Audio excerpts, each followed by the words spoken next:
Booty shorts. A lot of shots were set up on the fly during principal photography by Daniel Pearl and Toby Hooper. One such shot, that Hooper would years later call the best shot in the film, was no exception. That shot, of course, being the iconic shot of Pam approaching the family house. Cinematographer Daniel Pearl was laying flat on a dolly with the camera tilted up. The goal of the shot was to make the house appear bigger and bigger in the frame as Pam approached it.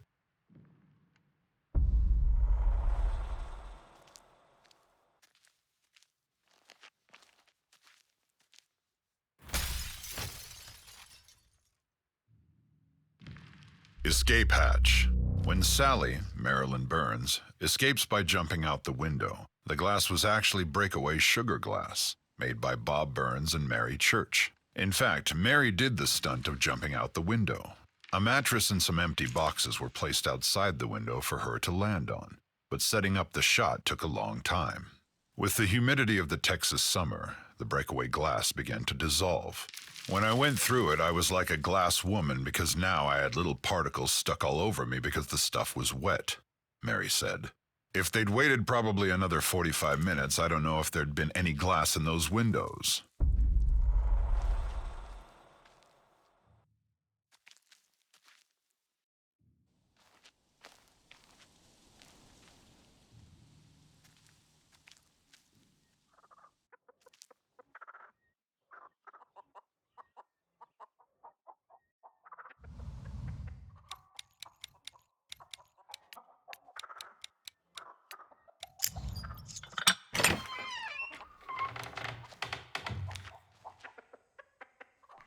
Chicken Nugget. The game's composer, Ross Tregenza, used real chickens for the audio for Nugget. He luckily had a close friend and fellow composer that owned a farm with several chickens. The name Nugget was born from brand strategy lead Matthew Zepp.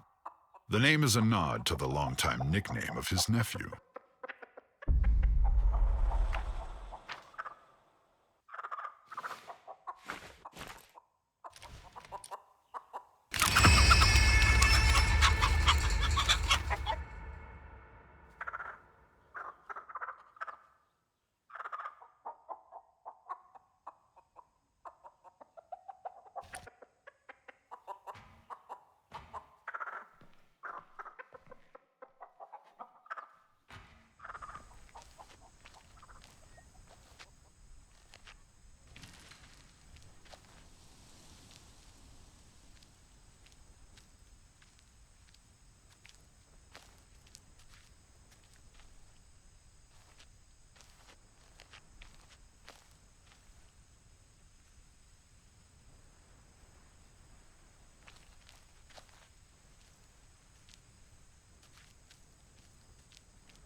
Stop and turn.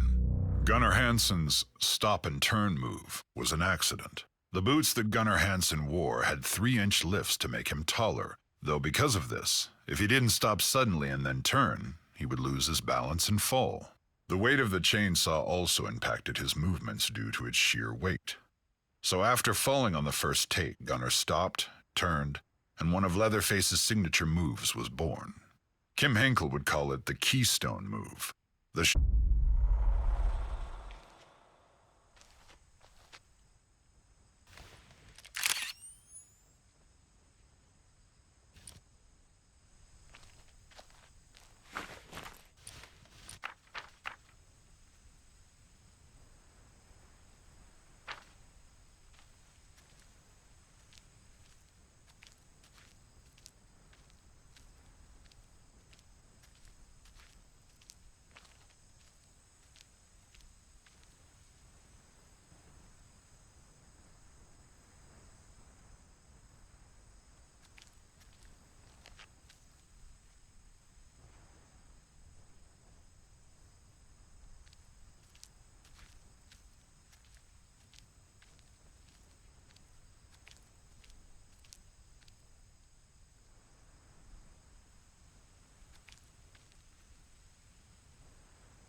He really cut her. According to Gunnar Hansen, he really cut Marilyn Burns' finger in the infamous grandpa feeding scene. The prop knife, designed to pump out fake blood, wouldn't work after several takes. Finally, when no one was looking, Gunnar Hansen removed the tape from the knife that made it dull and really cut Marilyn's finger. Knowing this, that would mean that actor John Dugan, Grandpa, sucked on the actual blood of Marilyn Burns.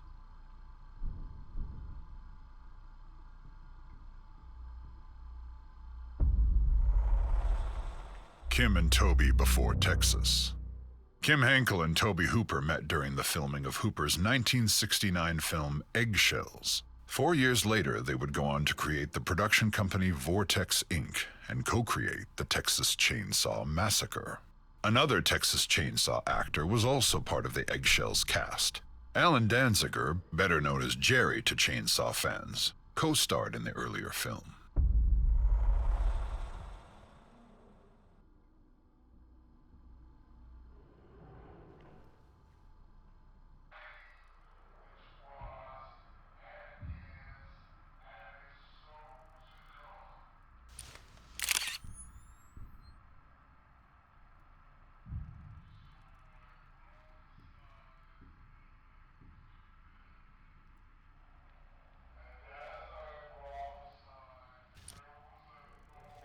The dinner scene. The infamous dinner scene was a long, trying shoot. Plastic surgeon W.E. Barnes created the makeup for Grandpa, and it took nearly 10 hours to apply to actor John Dugan. A lot of pieces and parts went into creating Grandpa's look, but because they were down to their last set of makeup parts, the crew had to shoot every scene involving Grandpa all in one day.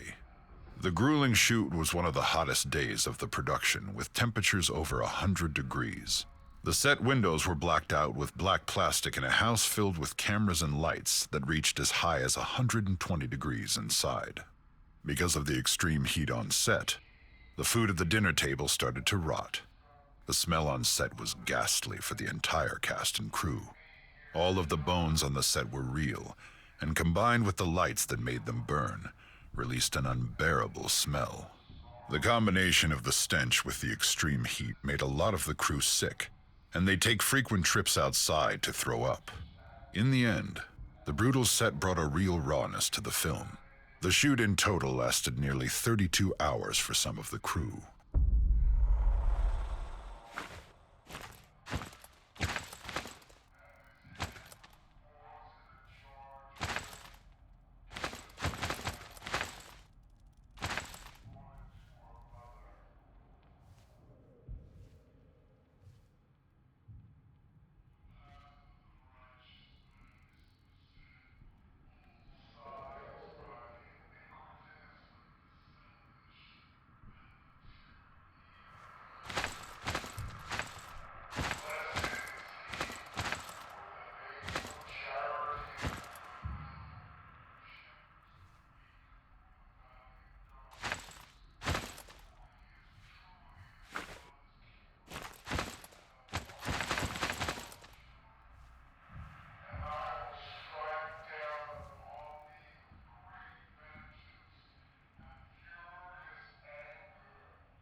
Makeup set. Gunnar Hansen shared a lot of praise for his fellow cast members. In the 40th anniversary Blu-ray release's audio commentary, Hansen notes that actor Jim Siedow, the cook, was probably the only actor in the movie who could look benign and then become extremely evil without any makeup.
Cheap thrills.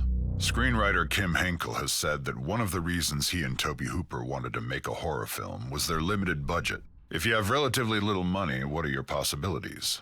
Henkel says. The clear answer was some sort of genre piece. Horror was the easiest because we felt that we didn't have to have any names in the cast. Production values weren't nearly so important as in some other realms, so it became the natural choice.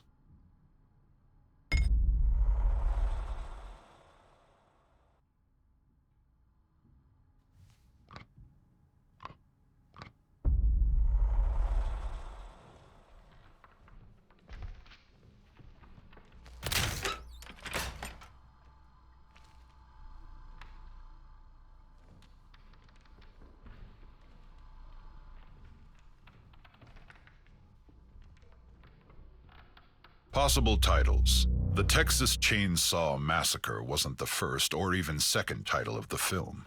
The first two working titles were Head Cheese and Leatherface. Head Cheese was the first working title of the film, though, for most of principal photography. Leatherface was the working title until late into production when it was finally given the official title of The Texas Chainsaw Massacre. Kim Henkel and Tobe Hooper intended for the title to be spelled Chainsaw. But once the press were sent information on the film, and when the original poster was produced, the spelling got twisted into chainsaw.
Friend of Leatherface. Since both of her parents were working on the film, 3-year-old Karina Nicolau was often on set and struck up a friendship with Leatherface actor Gunnar Hansen. He recalled their interactions. She had never liked my Leatherface mask. She was sitting with me one day while I waited for a shot setup. When Dottie, makeup artist Dorothy J. Pearl, came to put on my mask, it horrified Karina. As soon as it covered my face, she started screaming. I had Dottie pull it off. See, I said, it's just me. She calmed down, but when I put the mask on again, she started screaming again. I realized she was too young to make the leap, to see my transformation from Gunnar to Leatherface and understand that I was still under the mask. So I made sure she never saw me in the mask after that, at least until the unfortunate meat hook scene.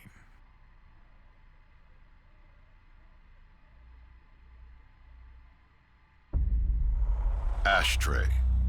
Actors are paid varying amounts for their work in film.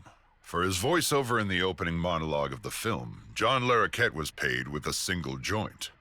Recent reports, however, suggest that his rate has gone up.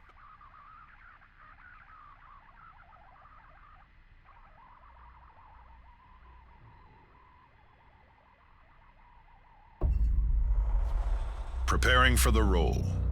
To prepare for the role of Leatherface, Gunnar Hansen went to Austin State School, which was a 95-acre residential and training facility for adults with developmental disabilities. He was there several days to pick up the residents' mannerisms and how they walked and talked. It was important to Gunnar to portray the character authentically, without making a mockery of those who suffer from developmental disabilities.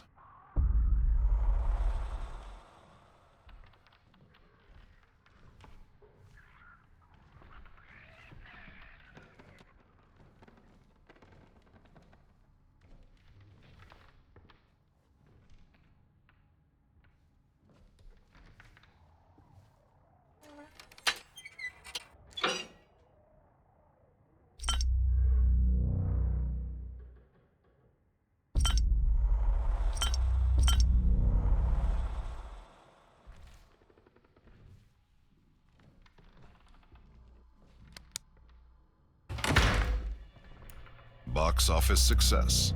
The Texas Chainsaw Massacre grossed over $30 million at the box office in North America and sold over 16 million tickets. With inflation, the film would have made over $150 million in box office earnings today.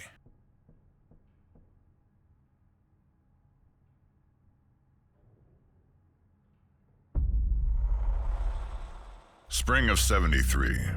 Kim Henkel and Tobe Hooper spent January and February of 1973 writing the script, but production moved on rather quickly after that. They were shooting the movie by summer of 1973.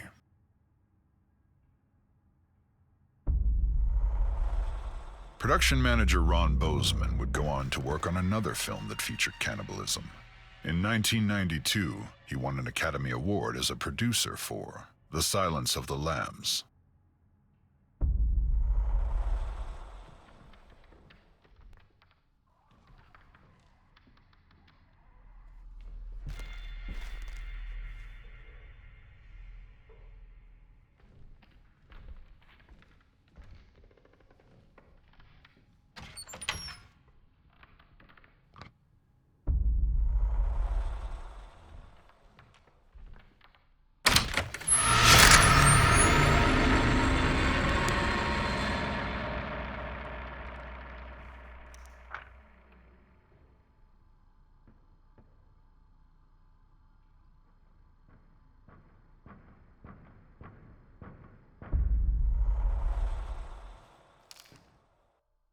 Hitchhiker's Camera. The make and model of the Hitchhiker's Camera is a Polaroid automatic 230 land camera. It was manufactured and distributed from 1967 to 1969. This camera previously belonged to Maria Flores. The hitchhiker stole it after she was stalked and kidnapped by Johnny.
No living animals were harmed. Initially, art director Robert Burns wanted set pieces of real dead cats and dogs. The crew acquired dead animal carcasses from a veterinarian and actually tried to embalm them with formaldehyde. Makeup artist and production assistant Dorothy Pearl, at the time the wife of the film's cinematographer Daniel Pearl, was injecting a dead animal with formaldehyde when she accidentally injected into her own leg through the animal. Tobe Hooper then ordered that the dead animal carcasses had to be thrown out. The crew poured gasoline to cremate them, but the stench from the smoke from the bonfire started to make its way into the family house and added to an already foul stench set.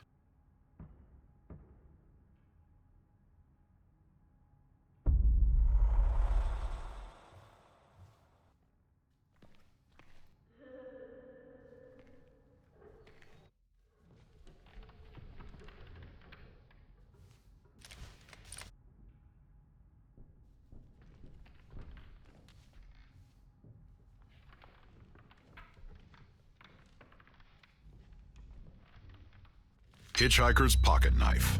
This weapon is a nod to everyone's favorite unlikable character, Franklin, from the 1974 film.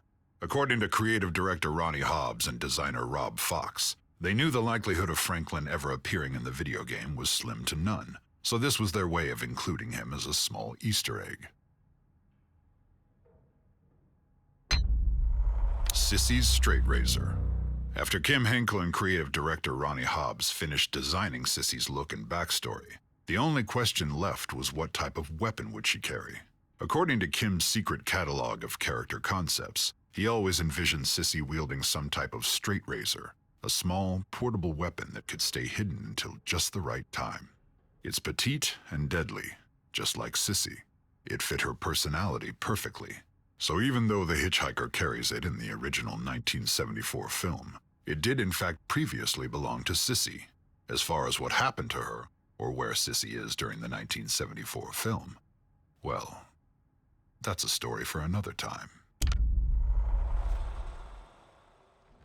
Jim Sedow's toughest scene to get right was the broomstick clubbing at the gas station. Since the prop was an actual wooden broom handle, he was afraid of hurting his fellow actor in the scene. After several takes of it looking fake, Sedow really struck his fellow actor in the final take.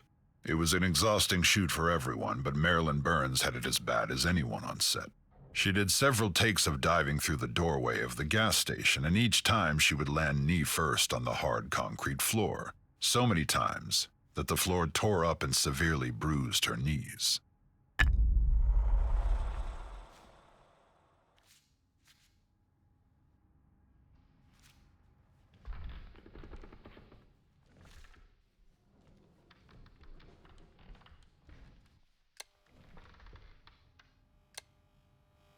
Toby meets the cook.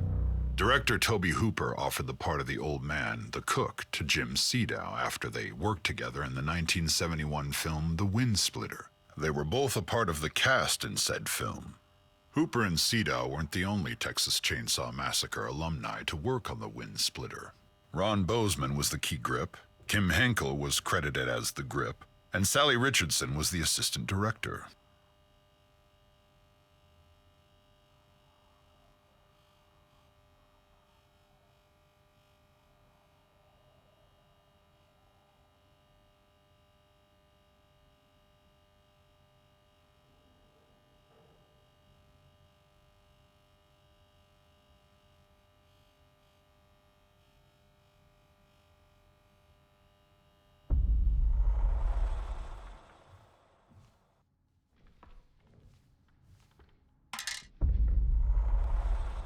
News of the day.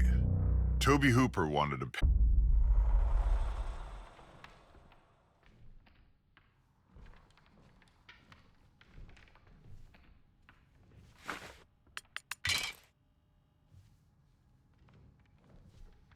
Family name. The family has gone by several surnames throughout the course of the franchise. However, their original surname is Slaughter. Though never spoken in the movie, it can be seen in faint letters on the sign above the gas station, W.E. Slaughter Barbecue. According to Gunnar Hansen, art director Bob Burns made the sign. He said that Toby and Kim were mighty proud of coming up with We Slaughter.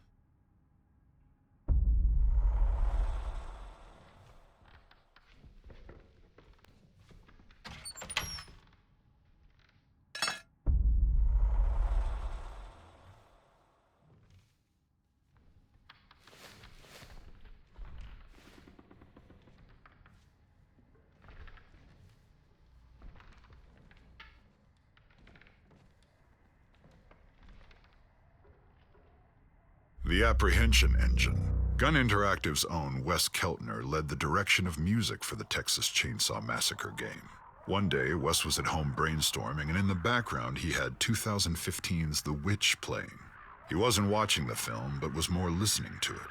The sounds and music in the film struck him as he was listening. He asked himself, what instruments are they using to make those unique sounds? It turned out, those sounds were created by an apprehension engine. Wes was able to track down Tony Dugan Smith, who makes roughly 6 of these instruments a year, and was informed that the apprehension engine took around 7 months to build. West then had the honor to have a meeting with film composer and creator of music for The Witch, Mark Corvin. It was at this meeting where Corvin said, "Forget everything you know about playing guitar and other instruments. Approach the apprehension engine like a child, and experience and discover." Friend of Leatherface. Ashtray.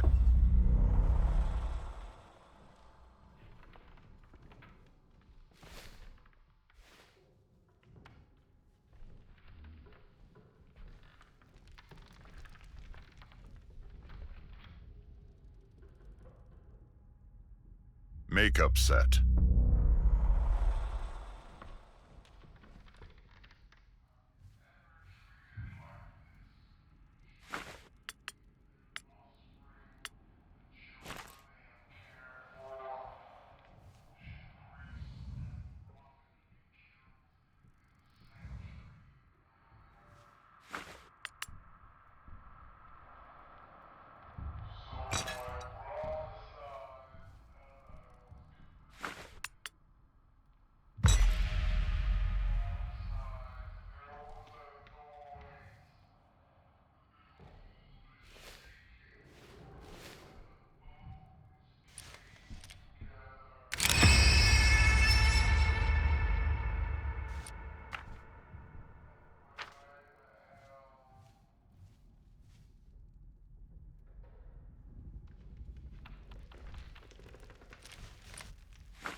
Genuine bone furnishings. The bones used for props were real animal bones found at a veterinarian boneyard and a cattle pasture.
One outfit, 32 days.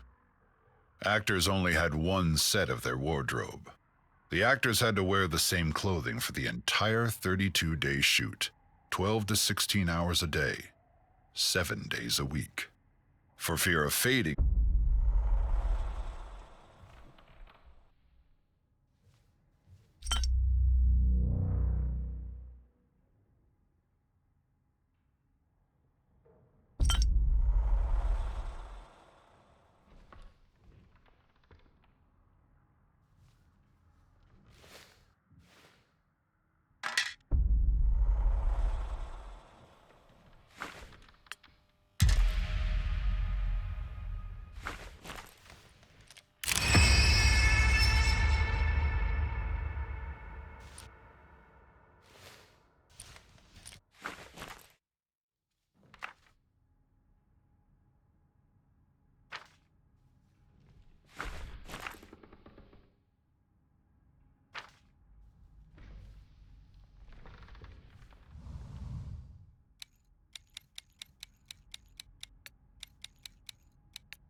The Hitchhiker's origins. According to actor Edwin Neal, he based his performance of the Hitchhiker on his nephew, who suffered from paranoid schizophrenia.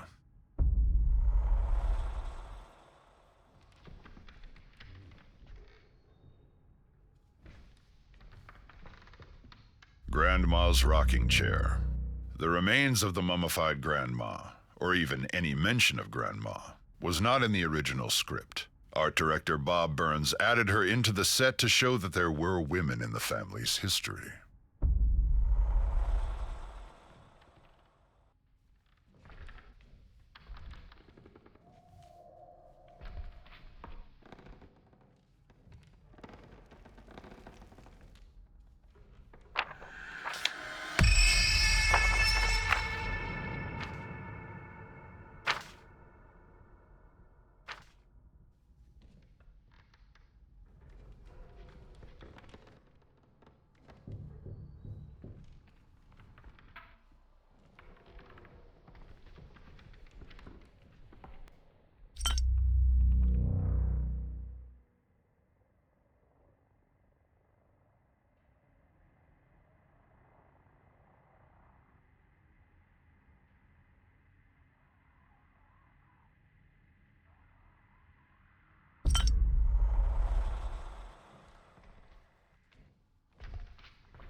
Blood spatter.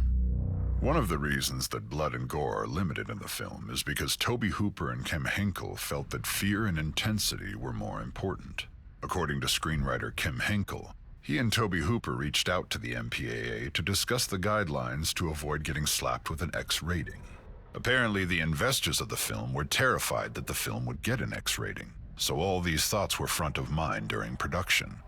Ultimately, Hooper and Henkel's original vision of inflicting fear and intensity with the gore and blood implied worked to the film's benefit and made a bigger impact.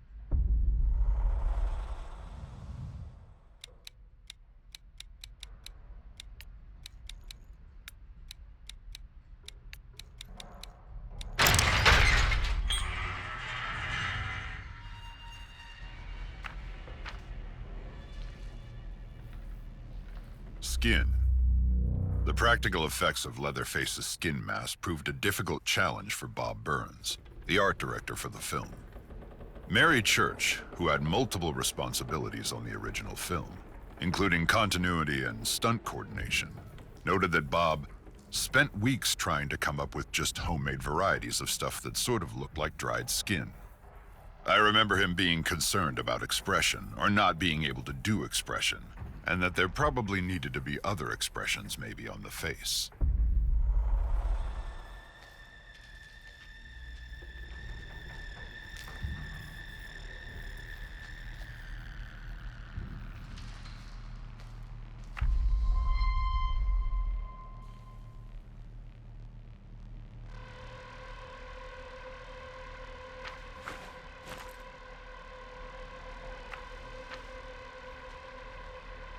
Fake blood.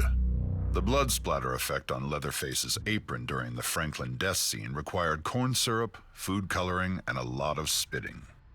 Makeup artist Dorothy Dottie Pearl, director Tobe Hooper, and even boom operator Wayne Bell knelt by Franklin during the shooting.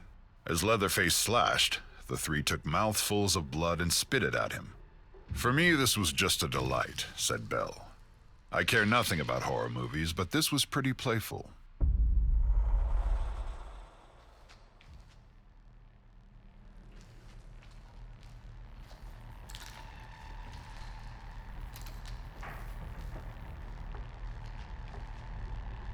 Leatherface speaks. In the original script, the infamous dinner scene was quite different. Leatherface had scripted, though completely unintelligible, lines. As Gunnar Hansen recalls, they were written out. His first line is, "A-A-A-O-U-U-U-Ber," and then, "Abe-Goba Aji-Ima." According to Tobe Hooper, these lines had actual meaning behind them. Hansen's script notes pointed out that the first line meant roughly, "How are you? Welcome home. Supper's almost ready." The next line meant, "I've been a good boy. I got 'em all."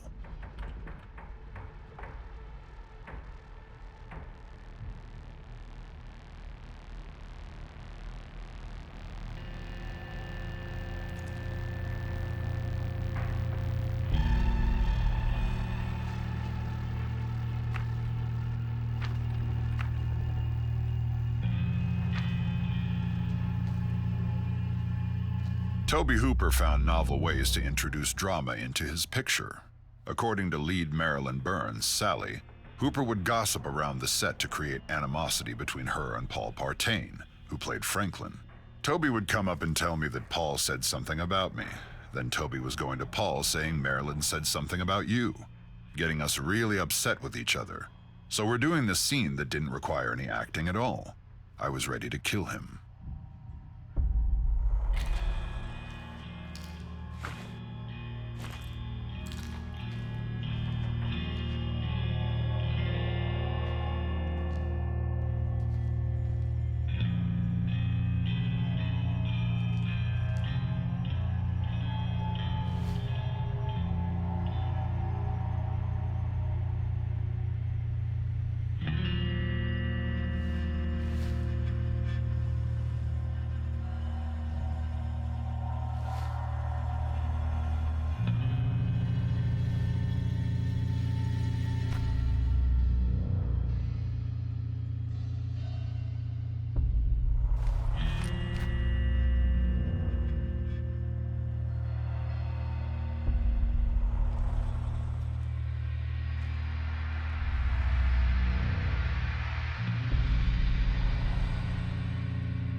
Mask, prop, or wardrobe for the role of Leatherface. When Gunnar Hansen had his first meet and greet for the role of Leatherface, Toby Hooper and Kem Henkel were impressed with his size and stature. When Gunnar walked through the doorway into their meeting, Hooper noticed how much space of the doorway Gunnar took up. They knew right away that Gunnar had the physical traits for the iconic role.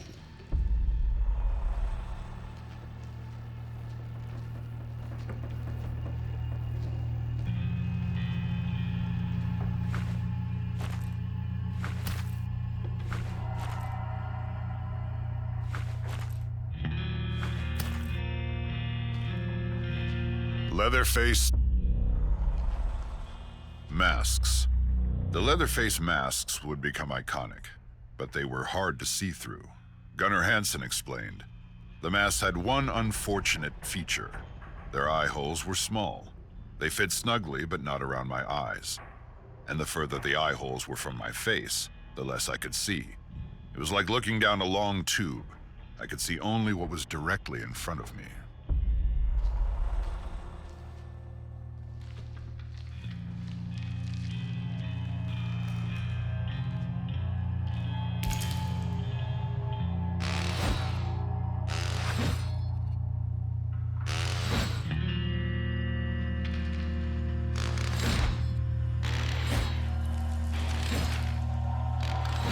Banned in the UK. The film was banned in over 10 countries, including Great Britain and Germany. The Texas Chainsaw Massacre managed to have screenings in London, England in late 1974, but by February of 1975, the BBFC decided to ban the film, as they were uncomfortable about the threats toward the film's climax and the explicit use of abnormal psychology, and refused to even give the film an X rating. In 1982, the former Prime Minister of England, Margaret Thatcher, along with socially conservative activist Mary Whitehouse, formed the Video Nasties, which led to the banning of several horror films in the United Kingdom. Additionally, in the early years of Prime Cable, channels like HBO refused to air the Texas Chainsaw Massacre. Many cable channels avoided the film at all costs.